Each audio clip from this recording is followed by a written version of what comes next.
Et d'ailleurs, vous tapez beaucoup sur Macron, mais j'aimerais vous poser une question là-dessus, une remarque.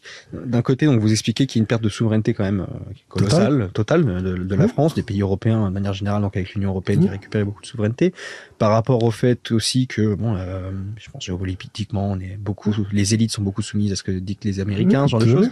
Mais d'un côté, est-ce que Macron aurait pu faire autre chose? C'est-à-dire que, alors il se met dans les bottes de tout ça, mais de l'autre, il peut rien faire. Pas en restant dans l'Europe, puisqu'on a, depuis les années Delors, on a bâti un machin.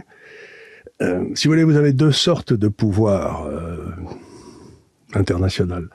Vous avez le pouvoir impérial, vous essayez de projeter un empire, c'est les États-Unis aujourd'hui, quoi. Et vous avez le pouvoir national, vous essayez de défendre et de projeter le pouvoir de votre nation à laquelle vous appartenez. Et le projet américain, c'est un projet impérial, et aussi curieux que ça paraisse, le projet de la Commission européenne avec Delors, c'est aussi un projet impérial. Et ces projets impériaux, ils veulent toujours détruire les nations en dessous, si vous voulez, ça n'existe pas pour eux.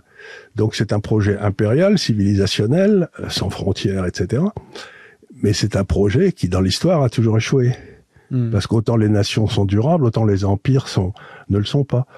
Comme on le sait bien, le Reich de Milan, il a duré quoi, 14 ans.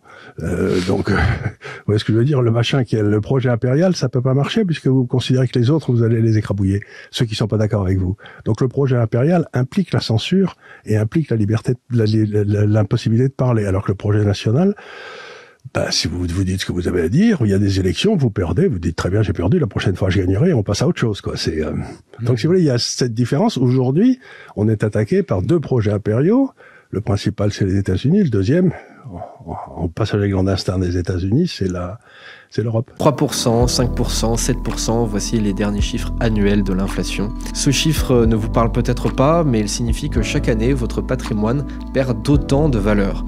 Sur ces 5 dernières années, d'ailleurs, même le livret A, à 3%, ne permettait pas de gagner sur l'inflation. Pour apprendre vous-même à faire mieux que ça, même beaucoup mieux que ça, rejoignez-nous sur l'Université de l'épargne.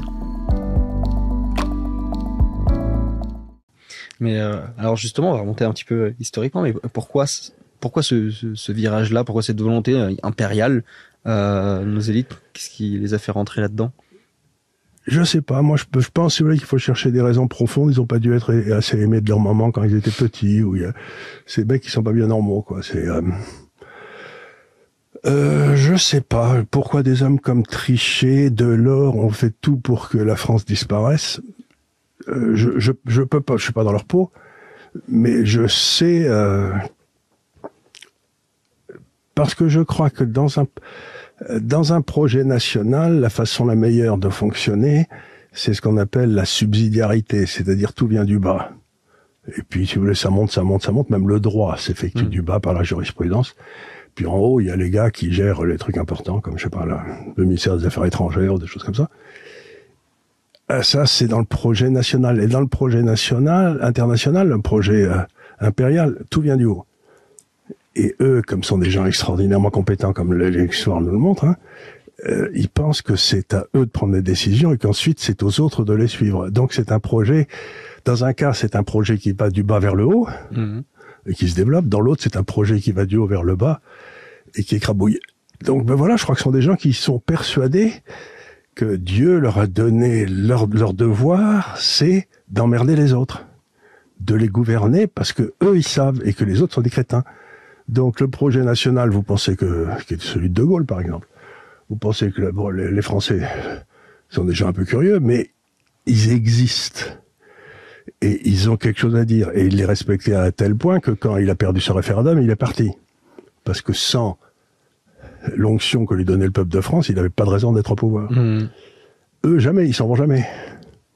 Ils échouent, etc., mais ils reviennent toujours, si vous voulez.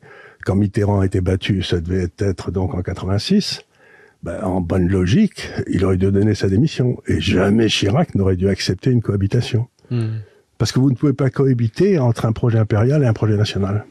Et quelque part, le projet communiste était un projet impérial, et aujourd'hui, ça a été remplacé par, je sais pas quoi, une histoire d'hommes augmentés à qui on met des puces dans le cerveau et qui d'un seul coup fait ce qu'on lui dit, quoi. C'est effrayant. Est-ce que les États-Unis ont peut-être été aussi poussés structurellement à à se mettre justement à s'occuper du monde, par exemple avec le dollar qui les pousse. Alors ils ont eu ça, mais pendant jusqu'à grosso modo, oui, l'analyse que je fais des États-Unis, c'est qu'il y a deux États-Unis. Il y a les gens qui gèrent les États-Unis depuis la Deuxième Guerre mondiale, qu'est-ce qu'on appelle le complexe militaro-industriel, auquel il faut rajouter maintenant les pharmaceutiques, quoi.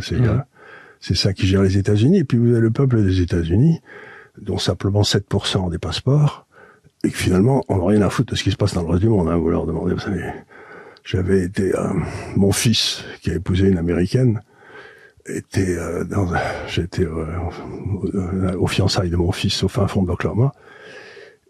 Et il y a une dame qui est venue me voir, là, et qui m'a dit, c'est vous le père de l'Italien qui vivait à Singapour? Et j'ai dit, non, c'est un Français qui vit à Hong Kong. Mais enfin, vous voyez, pour elle, ça faisait aucune différence, quoi. C'était un Italien qui vit à Singapour ou un Français qui vit à Hong Kong, c'est pareil, quoi. Donc, je veux dire, par là, ils en ont vraiment rien à foutre. Et les premières victimes de ce projet impérial des États-Unis, c'est les citoyens américains de base. Et toute la bagarre de Trump, c'est que lui, il veut reprendre un projet national pour les États-Unis, et que les partisans du projet international veulent s'en débarrasser à tout prix, parce que pour eux, il est un danger incroyable, quoi. C'est-à-dire que si Trump l'emportait, on serait sur un projet où les États-Unis s'occuperaient de leurs affaires. Et ils n'iraient plus emmerder tout le monde autour. Ils n'iraient plus emmerder tout le monde, mais surtout ce que ça veut dire aussi, il a d'ailleurs dit il y a quelques jours, je vois pas pourquoi je devrais dépenser une fortune pour protéger l'Europe, quoi. Donc il est en train de dire aux Européens, si vous avez besoin d'être protégés, vous payez une armée, quoi.